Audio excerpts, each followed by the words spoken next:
Whether you want to fight supernatural creatures, drive around the city doing taxi or delivery service, or just do fishing, this game has something for everyone. After playing 7 days, I'm still finding new stuff to do and I'm still not bored with the game. As a D1 Genshin CZN and WoWA player, I had to try NTE and honestly, it exceeded my expectations. The game is set in an anime environment with supernatural creatures called anomalies that you hunt.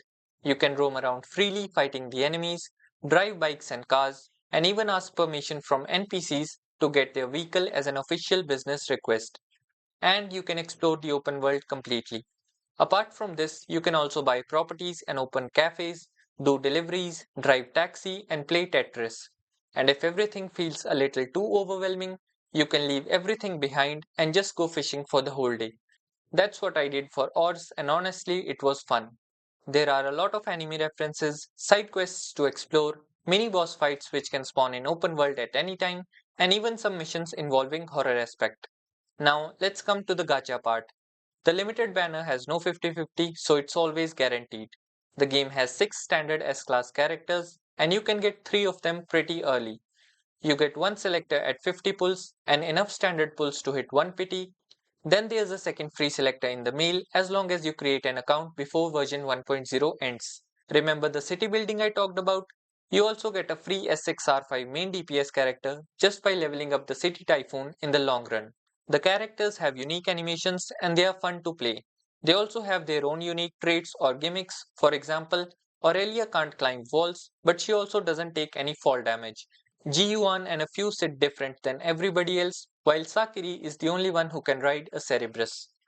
You can also find these characters in the open world and it will start their respective mini story quests, which are dependent on the character's personality.